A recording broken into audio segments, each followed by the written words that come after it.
Buyback of ഷെയർസിൻ്റെ പുതിയൊരു അധ്യായത്തിലേക്ക് സ്വാഗതം.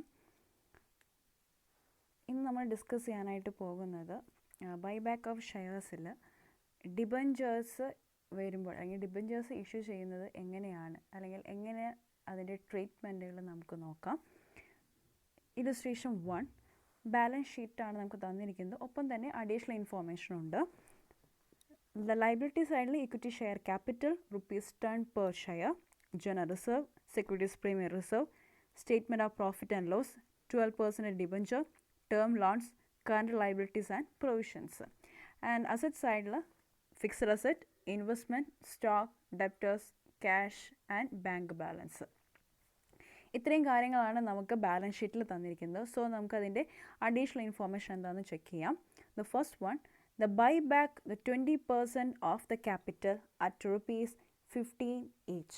അതായത് നമുക്ക് പെർസെൻറ്റേജ് ആയിട്ടാണ് തന്നിരിക്കുന്നത്. അത് എത്ര നമ്പർ ഓഫ് ഷെയർസ് നമുക്ക് തന്നിട്ടില്ല, ഇത്ര പെർസെൻറ്റേജ് എന്നാണ്. ഓക്കെ, അതായത് 20% of capital, that means equity share ക്യാപിറ്റലിൻ്റെ 20% ആണ് അവിടെ മീനിങ് വരുന്നത്. അതും ബൈബാക്ക് ചെയ്യുന്നത് അറ്റ് റുപ്പീസ് 50, ദാറ്റ് മീൻസ് പ്രീമിയത്തിലാണ്. Because the nominal value rupees 10 ആണ് നമുക്ക് ആസ് പെർ ബാലൻസ് ഷീറ്റിൽ തന്നിരിക്കുന്നത്. സോ നമുക്കത് അതിൽ നിന്ന് ക്ലിയർ ആണ്, എന്ത് പ്രീമിയത്തിലാണ് നമുക്ക് ബൈബാക്ക് ചെയ്യുന്നത്. Okay, the premium amount is 5. And second one, issue the 13% debentures of rupees 5 lakh at a premium of 10% to the finance the buyback of shares. The maintain the balance of rupees 3 lakh in general reserve. Next, the sell the investment worth the 8 lakh for 6 lakh 50,000. Pass necessary journal entries.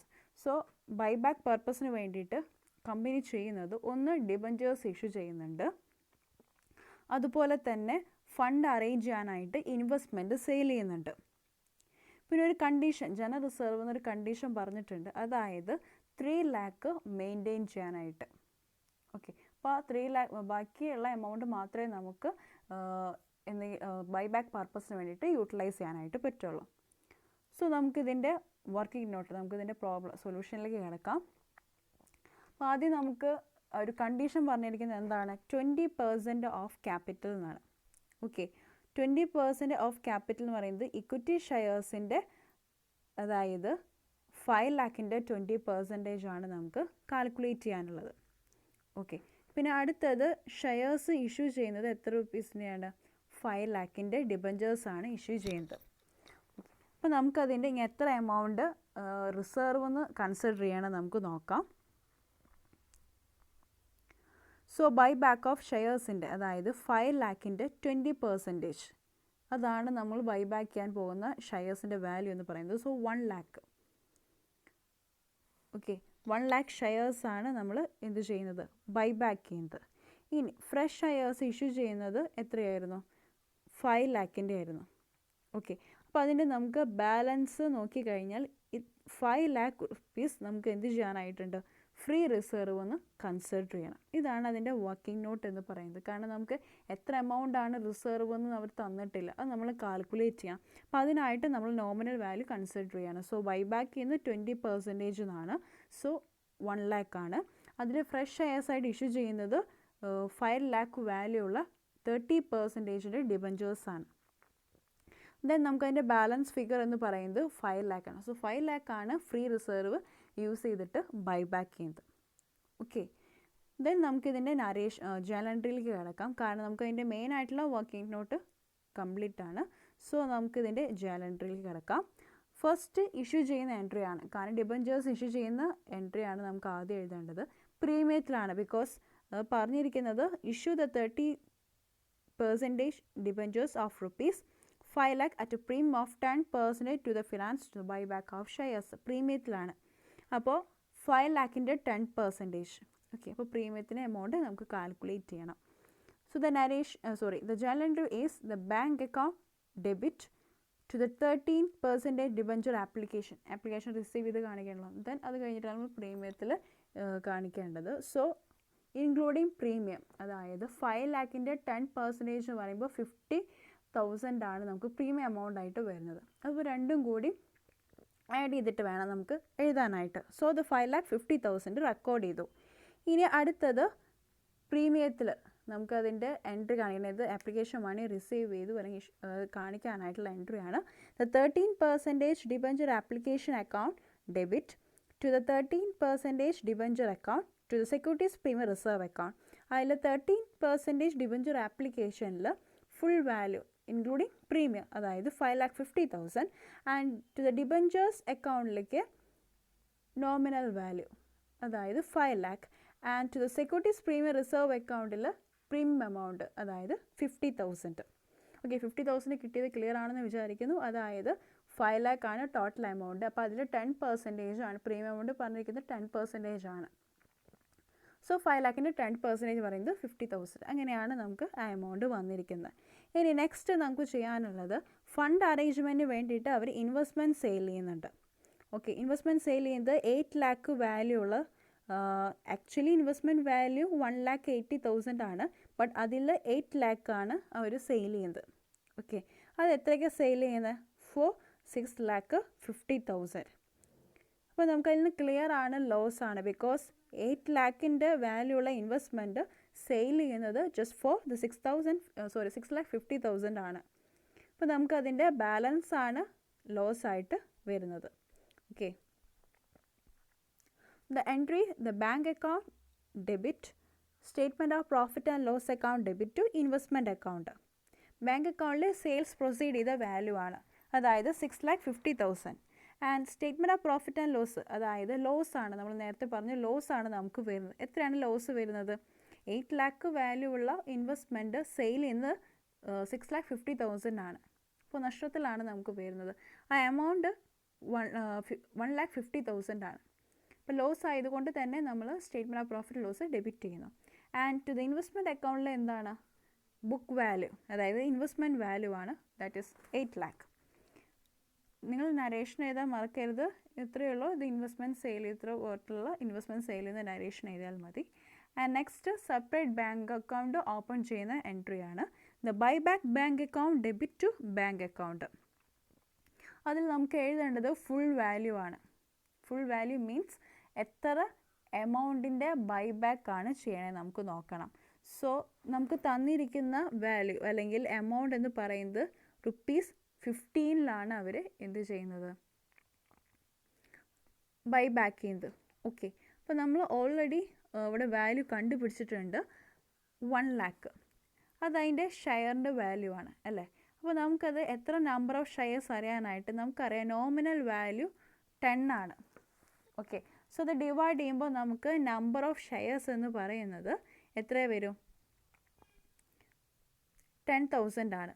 Okay, so 10,000 into 15 ചെയ്ത് കഴിഞ്ഞാൽ നമ്മുടെ full by back ചെയ്യുന്ന value, അതായത് 15 lakhൻ്റെ ഷെയർസാണ് നമ്മൾ എന്ത് ചെയ്യുന്നത്? By back ചെയ്യുന്നത്. So number of shares കിട്ടാനായിട്ട് നമ്മളൊന്ന് ജസ്റ്റ് ഒന്ന് ഡിവൈഡ് ചെയ്താൽ മതി. ₹10 ഡിവൈഡ് ചെയ്ത് കഴിഞ്ഞാൽ നമുക്ക് നമ്പർ ഓഫ് ഷെയർസ് കിട്ടും. ദെൻ ടോട്ടൽ വാല്യൂ കൊണ്ട് മൾട്ടിപ്ലൈ ചെയ്യാം. അങ്ങനെ നമ്മുടെ 15 lakhൻ്റെ വാല്യൂ ഉള്ള ഷെയർസ് അതിൻ്റെ ബൈ ബാക്ക് ചെയ്യുന്ന സെപ്പറേറ്റ് ബാങ്ക് അക്കൗണ്ട് ഓപ്പൺ ചെയ്യുന്ന എൻട്രി കഴിഞ്ഞു. ഇനി അടുത്തത് ഷെയർ ഹോൾഡേഴ്സിന് പേയ്മെൻറ്റ് കൊടുത്തായിട്ട് കാണിക്കുന്നതാണ്. Equity share buy back bank account debit to the buy back bank account. എത്ര എമൗണ്ടിനാണ്? സെയിം എമൗണ്ട് ഇൻക്ലൂഡിങ് പ്രീമിയം ആണ് 15 lakh. ആൻഡ് നെക്സ്റ്റ് നമുക്ക് എന്താണ്? ക്യാൻസലേഷൻ എൻട്രി ആണ് അറ്റ് പ്രീമിയത്തിൽ വരുമ്പോൾ. Equity share capital account debit premium payable on buy back account debit to equity shares buy back account. അപ്പോൾ അതിൽ ഇക്വിറ്റി ഷെയർ ക്യാപിറ്റലിൽ ജസ്റ്റ് നോമിനൽ വാല്യൂ, അതായത് 10,000 ഇൻറ്റു 10 നമുക്ക് 10 lakh കിട്ടും. ഓക്കെ, ഇനി അടുത്തത് premium payable on buy back. അതെത്രയാണ് വരുന്നത്? 5 lakh ആണ്. ബിക്കോസ് നമ്പർ ഓഫ് ഷെയർസ് നമുക്ക് വരുന്നത് 1 lakh ആണ്. സോ 1 lakh ഇൻറ്റു 5 ചെയ്യുമ്പോൾ നമുക്ക് പ്രീമിയം എമൗണ്ട് കിട്ടും. അപ്പോൾ എത്രയാണ് വരുന്നത്? 5 lakh ആണ്. Then equity shares buy back അക്കൗണ്ടിലേക്ക് ഇൻക്ലൂഡ് രണ്ടും ആഡ് ചെയ്തിട്ട് എഴുതാം. അപ്പോൾ നമുക്ക് 15 lakh വരും. ഓക്കെ, ഒന്നും കൂടി പറയാം. നമുക്ക് വരുന്നത് 10 lakh ആണ്. സോ 10 lakhൻ്റെ ഇൻറ്റു 5 അപ്പോഴാണ് നമുക്ക് കിട്ടുന്നത്. സോ അങ്ങനെ നമ്മൾ സ്പ്ലിറ്റ് ചെയ്ത് എഴുതിയാൽ മാത്രം മതി. അങ്ങനെ നമ്മുടെ ക്യാൻസലേഷൻ എൻട്രി കഴിഞ്ഞു. ആൻഡ് നെക്സ്റ്റ് നമുക്ക് എന്ത് ചെയ്യണം, നോമിനൽ വാല്യൂ CRR അക്കൗണ്ടിലേക്ക് ട്രാൻസ്ഫർ ചെയ്യണം. അപ്പോൾ നമുക്ക് എത്രയാണ് എമൗണ്ട് വേണ്ടത്, 5 ലാക്കിൻ്റെയാണ് നമുക്ക് എമൗണ്ട് ഉള്ളത്. ഓക്കെ, 5 ലാക്ക് നമുക്ക് ഫ്രീ റിസർവ് യൂസ് ചെയ്യണം. അപ്പോൾ നമുക്ക് ഏതൊക്കെ ഫ്രീ റിസർവ്സ് അവൈലബിൾ ആണെന്ന് നോക്കാം. ഒന്ന് general reserve, securities premium reserve account, statement of profit and loss. ഈ 3 റിസർവുകളാണ് നമുക്ക് അവൈലബിൾ ആയിട്ടുള്ളത്. അതിൽ സെക്യൂരിറ്റീസ് പ്രീമിയം റിസർവ് അക്കൗണ്ട് നമുക്ക് പ്രീമിയം എമൗണ്ട് റൈറ്റ് ഓഫ് ചെയ്യാനായിട്ട് നമുക്ക് കൺസിഡർ ചെയ്യണം. സോ നമുക്കിപ്പോൾ ആദ്യം കൺസിഡർ ചെയ്യേണ്ടത് ജനറൽ റിസർവും സ്റ്റേറ്റ്മെൻറ്റ് ഓഫ് പ്രോഫിറ്റ് ആൻഡ് ലോസും എടുക്കാം. ഓക്കെ, അതിൽ ജനറൽ റിസർവിൽ 6,50,000 ഉണ്ട്. അതിൽ ഒരു 3 ലാക്ക് മെയിൻറ്റെയിൻ ചെയ്യാൻ പറഞ്ഞിട്ടുണ്ട്. സോ 6,50,000 മൈനസ് 3 ലാക്ക്, ആ ബാലൻസേ നമുക്ക് എന്ത് ചെയ്യാനായിട്ട് പറ്റുള്ളൂ, CRR അക്കൗണ്ടിലേക്ക് ട്രാൻസ്ഫർ എടുക്കാനായിട്ട് പറ്റും. ബാക്കിയുള്ള ബാലൻസ് നമുക്ക് statement of profit and loss എന്ന് കൺസിഡർ ചെയ്യാം. ഓക്കെ, അപ്പോൾ അങ്ങനെ നമുക്ക് അതിൻ്റെ എൻട്രിയാണ് ജനറൽ റിസർവ് അക്കൗണ്ട് ഡെബിറ്റ്, അതായത് 3,50,000. Next statement of profit and loss debit, അതായത് സ്റ്റേറ്റ്മെൻറ്റ് ഓഫ് പ്രോഫിറ്റ് ലോസ് എടുക്കുന്ന എമൗണ്ട്, അതായത് ബാക്കിയുള്ള ഇത് 5 ലാക്കാണ് നമുക്ക് ആവശ്യമുള്ളത്. അതിൽ 3,50,000 നമുക്ക് കിട്ടിക്കഴിഞ്ഞു. ഇനി ബാക്കിയുള്ള എമൗണ്ട് നമ്മൾ ഏതെന്ന് കൺസിഡർ ചെയ്യേണ്ടത്, statement of profit and loss. അത് നമ്മൾ CRR അക്കൗണ്ടിലേക്ക് നോമിനൽ വാല്യൂ ട്രാൻസ്ഫർ ചെയ്യുന്ന എൻട്രി എഴുതി. ആൻഡ് ഫൈനലി നമുക്ക് എന്ത് ചെയ്യണം, പ്രീമിയത്തിലാണ് ക്യാൻസലേഷൻ നടത്തിയിരിക്കുന്നത്. സോ അത് റൈറ്റ് ഓഫ് ചെയ്യണം എമൗണ്ട്. അത് നമ്മൾ സെക്യൂരിറ്റീസ് പ്രീമിയം റിസർവ് അക്കൗണ്ടാണ് കൺസിഡർ ചെയ്യേണ്ടത്. അത് എത്രയാണ് പ്രീമിയം എമൗണ്ട് വരുന്നത്, 5 ലാക്കാണ്. ഓക്കെ, ആ 5 ലാക്ക് നമുക്ക് റൈറ്റ് ഓഫ് ചെയ്യുക അല്ലെങ്കിൽ ക്യാൻസൽ ചെയ്യുക. അപ്പോൾ ഇങ്ങനെയാണ് അതിൻ്റെ എൻട്രീസ് വരുന്നത്. സോ ഇങ്ങനെ ഒരു ടൈപ്പ് പ്രോബ്ലം വന്നു കഴിഞ്ഞാൽ ആദ്യം പെർസെൻറ്റേജ് കാൽക്കുലേറ്റ് ചെയ്യാം. ഓക്കെ, ഇത്ര പെർസെൻറ്റേജ് ഓഫ് ക്യാപിറ്റൽ നമ്മൾ തന്നിട്ടുണ്ടാവും, അത്ര പെർസെൻറ്റേജ് കാൽക്കുലേറ്റ് ചെയ്യുക. ഏത് ഷെയർസ് ആണ് ഉപയോഗിക്കുക, അല്ലെങ്കിൽ ഏത് മെത്തേഡ് അല്ലെങ്കിൽ ഏത് സോഴ്സ് യൂസ് ചെയ്തിട്ടാണ് ബൈബാക്ക് ചെയ്യണേ നോക്കുക. അപ്പോൾ അതിനനുസരിച്ചുള്ള നമ്മൾ ഇതേപോലെ ലെസ് ചെയ്യുമ്പോൾ നമുക്ക് ബാക്കിയുള്ള ബാലൻസ്, റിസർവ് അങ്ങനെയായിട്ട് കിട്ടും. ഓക്കെ, ദെൻ ഇൻവെസ്റ്റ്മെൻറ്റ് സെയിൽ ചെയ്യുകയാണെങ്കിൽ അതിൽ പ്രോഫിറ്റ് ആണോ ലോസ് ആണോ എന്നൊക്കെ കൺസിഡർ ചെയ്യാം. ദെൻ നമ്മൾ സാധാരണ എൻട്രി, ആ ഒരു ലോജിക്ക് ഉണ്ടല്ലോ, ഈ ഒരു സ്റ്റാർട്ടിങ് ഉണ്ടല്ലോ, അപ്പോൾ അതേപോലെ തന്നെ അത് എഴുതി പോയി കഴിഞ്ഞാൽ ഈസി ആയിട്ട് നമുക്ക് ഈ പ്രോബ്ലം വർക്കൗട്ട് ചെയ്യാനായിട്ട് പറ്റും. ഇനി നമുക്കിതിൻ്റെ റിവൈസ്ഡ് ബാലൻസ് ഷീറ്റ് എങ്ങനെയാണ് ക്രിയേറ്റ് ചെയ്യണത് നമുക്ക് നോക്കാം. ഫസ്റ്റ് ലയബിലിറ്റി സൈഡിൽ ഷെയർ ക്യാപിറ്റൽ നമുക്ക് തന്നിരിക്കുന്ന ഇത് നോക്കാം. ഒന്ന് ഇക്വിറ്റി ഷെയർ ക്യാപിറ്റൽ ആണ് നമുക്ക് തന്നിരിക്കുന്നത്. പിന്നെ വേറെ പ്രത്യേകിച്ച് നമുക്കൊന്നുമില്ല. അപ്പോൾ ആ ഒരു ക്യാപിറ്റലാണ്. അതിൽ ഓൾറെഡി ഉള്ളത് 50 ലാക്കാണ്. ഓക്കെ, സോ 50 ലാക്ക് ആയതുകൊണ്ട് തന്നെ നമുക്കതിൻ്റെ ലെസ് ചെയ്തിട്ട് കാണിക്കണം. ഏത് ബൈബാക്ക് ചെയ്തിട്ടുണ്ട് ഒരു 10 ലാക്ക്. ഓക്കെ, ആ 10 ലാക്കും കൂടി ലെസ് ചെയ്തിട്ടുള്ള എമൗണ്ട്, അതായത് 40 ലാക്കാണ് നമുക്ക് എന്ത് ചെയ്യേണ്ടത്, റെക്കോർഡ് ചെയ്യേണ്ടത്. ഒന്നും കൂടി പറയാം, നമ്മൾ ബൈബാക്ക് ചെയ്തിട്ടുണ്ട് ഒരു 10 ലാക്കിൻ്റെ, കാരണം 20% ആണ് പറഞ്ഞിരിക്കുന്നത്, ബൈബാക്ക് ചെയ്ത് കഴിഞ്ഞിട്ടുള്ളതാണ്. അപ്പോൾ നമുക്കത് റിവൈസ് ചെയ്യുമ്പോൾ അത് നമുക്ക് റെക്കോർഡ് ചെയ്യേണ്ട ആവശ്യമില്ല.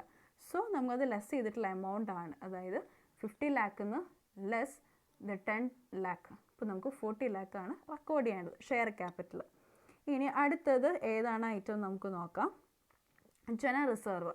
ആ ജനറൽ റിസർവിൽ നമ്മൾ ഓൾറെഡി എടുത്തിട്ടുണ്ട്, ബട്ട് അതിൽ 3 ലാക്ക് നമ്മൾ മെയിൻറ്റെയിൻ ചെയ്തിട്ടുണ്ട്. ഓക്കെ, ആ 3 ലാക്ക് നമുക്ക് റെക്കോർഡ് ചെയ്യണം.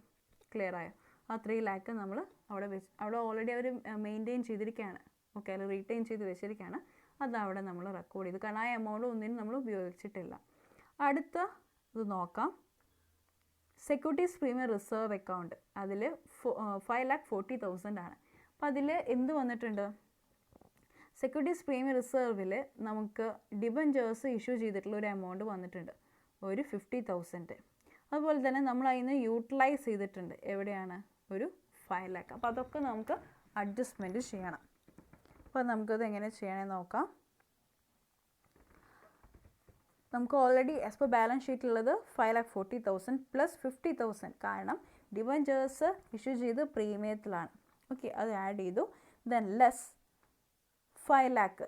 എങ്ങനെ 5 ലാക്ക് ലെസ് ചെയ്ത്, ബിക്കോസ് നമുക്ക് പ്രീമിയം റൈറ്റ് ഓഫ് ചെയ്യാനായിട്ട് അത് ലെസ് ചെയ്തിട്ടുണ്ട്, അല്ലെങ്കിൽ അതിന് എമൗണ്ട് കൺസിഡർ ചെയ്തിട്ടുണ്ട്. അപ്പോൾ നമ്മുടെ കയ്യിൽ നിന്ന് പോയതാണ്, അപ്പോൾ പിന്നെ അത് ലെസ് ചെയ്ത് കാണിക്കാം. ഇനി next statement of profit and loss ആണ്. സ്റ്റേറ്റ്മെൻറ്റ് ഓഫ് പ്രോഫിറ്റ് ലോസിൽ ബാലൻസ് ഷീറ്റിൽ 3,75,000 ആണ്. നമുക്ക് എന്ത് വന്നിട്ടുണ്ട്? സ്റ്റേറ്റ്മെൻറ്റ് ഓഫ് പ്രോഫിറ്റ് ലോസ് നമുക്ക് എമൗണ്ട് കൺസിഡർ ചെയ്തിട്ടുണ്ട്. എത്രയാണ്? ഒരു 1,50,000 അതുപോലെ തന്നെ നമുക്കൊരു ലോസും വന്നിട്ടുണ്ട്. ഓക്കെ, അപ്പോൾ ആ അഡ്ജസ്റ്റ്മെൻറ്റ് നമുക്ക് എന്ത് ചെയ്യണം? റിവൈസ്ഡ് ബാലൻസ് ഷീറ്റിൽ ചെയ്യണം. രണ്ട് എമൗണ്ടും ലെസ് ചെയ്യണം, കാരണം ലോസുകളാണ് നമ്മുടെ കയ്യിൽ നിന്ന് പോയതാണ്. ഓക്കെ, അപ്പോൾ അത് നമ്മൾ കാണിക്കുന്നു. അപ്പോൾ നമുക്ക് എത്ര ഫൈനൽ എമൗണ്ട് ഉണ്ട് സ്റ്റേറ്റ്മെൻറ്റ് ഓഫ് പ്രോഫിറ്റ് ലോസിൽ? 75,000. ഇനി അടുത്ത ഒരു റിസർവ് നമ്മൾ ക്രിയേറ്റ് ചെയ്തിട്ടുണ്ടായിരുന്നു ഇല്ലേ? അത് എത്രയാണ് വന്നിരിക്കുന്നത്? CRR അക്കൗണ്ടിലേക്ക് ഒരു 5 lakh. അതും കൂടി 5 lakh അല്ല, 50 lakh. അതും കൂടി നമുക്ക് റെക്കോർഡ് ചെയ്യാനായിട്ടുണ്ട്.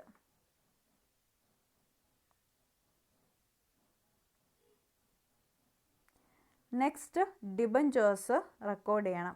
നമുക്ക് ഓൾറെഡി 12% ഡിബഞ്ചർ തന്നിട്ടുണ്ട്, ഒരു 25 lakh. എക്സ്ട്രാ നമ്മളൊരു എന്ത് ചെയ്തിട്ടുണ്ട്? ഒരു 13% ഡിബഞ്ചേഴ്സും കൂടി നമ്മൾ എന്ത് ചെയ്തിട്ടുണ്ട്? ഇഷ്യൂ ചെയ്തിട്ടുണ്ട്. അപ്പോൾ അത് രണ്ടും നമുക്ക് എഴുതണം സെപ്പറേറ്റ് ആയിട്ട്. അപ്പോൾ 12% ഡിബഞ്ചർ നമുക്ക് ഓൾറെഡി ഉള്ള ഡിബഞ്ചേഴ്സാണ് 25 lakh. അടുത്ത് നമ്മൾ ഇഷ്യൂ ചെയ്തിട്ടുള്ള 30% ഡിബഞ്ചർ, അതായത് 5 lakh വാല്യൂ ഉള്ളത്. ഓക്കെ, ഇനി അടുത്ത് നമുക്ക് ഉള്ള ബാക്കി ഐറ്റംസുകൾ ഏതൊക്കെയാണെന്ന് നോക്കാം. Term loans, current liabilities and provisions, അതിലൊന്നും നമുക്കൊരു വ്യത്യാസമൊന്നുമില്ല, കാരണം നമ്മൾ ഒരു സ്ഥലത്തും നമ്മൾ അതിൻ്റെ എമൗണ്ട് കൺസിഡർ ചെയ്തിട്ടില്ല. അപ്പോൾ അതിലൊരു എമൗണ്ട് വ്യത്യാസം വരുന്നില്ല. അപ്പോൾ അത് തന്നെ നമുക്ക് എടുത്ത് എഴുതാം. അങ്ങനെ നമ്മൾ ലയബിലിറ്റി സൈഡ് കഴിഞ്ഞു. അടുത്ത അസറ്റ് സൈഡിൽ ഫിക്സഡ് അസറ്റ് നമുക്ക് ഒന്നും എഫക്റ്റ് ചെയ്തിട്ടില്ല, അപ്പോൾ സെയിം എമൗണ്ട് തന്നെ എടുത്ത് എഴുതാം. ഇൻവെസ്റ്റ്മെൻറ്റ് നമുക്ക് അഡ്ജസ്റ്റ്മെൻറ്റ് വരുന്നുണ്ട്, കാരണം അതിനൊരു 8 lakh നമ്മൾ എന്ത് ചെയ്തിട്ടുണ്ട്? സെയിൽ ചെയ്തിട്ടുണ്ട്. അപ്പോൾ അത് നമുക്ക് ലെസ് ചെയ്യണം. സ്റ്റോക്കിലും ഒരു വ്യത്യാസമില്ല, ഡെപ്റ്റേഴ്സിലും ഇല്ല. ക്യാഷ് ഇൻ ബാങ്ക് ബാലൻസിൽ എഫക്റ്റ് വരും, കാരണം എന്ന് വെച്ച് കഴിഞ്ഞാൽ നമ്മൾ ഡിബഞ്ചേഴ്സ് അപ്ലൈ ചെയ്തപ്പോൾ നമുക്കൊരു എമൗണ്ട് വന്നിട്ടുണ്ട്, അതുപോലെ തന്നെ സെയിൽ ചെയ്തിട്ടുണ്ട്, ദെൻ ബൈ ബാക്ക് ചെയ്തിട്ടുണ്ട്. ഓക്കെ, ആ എമൗണ്ടുകളെല്ലാം നമുക്കിവിടെ റിവൈസ്ഡ് ബാലൻസ് ഷീറ്റിൽ കാണിക്കേണ്ടതുണ്ട്.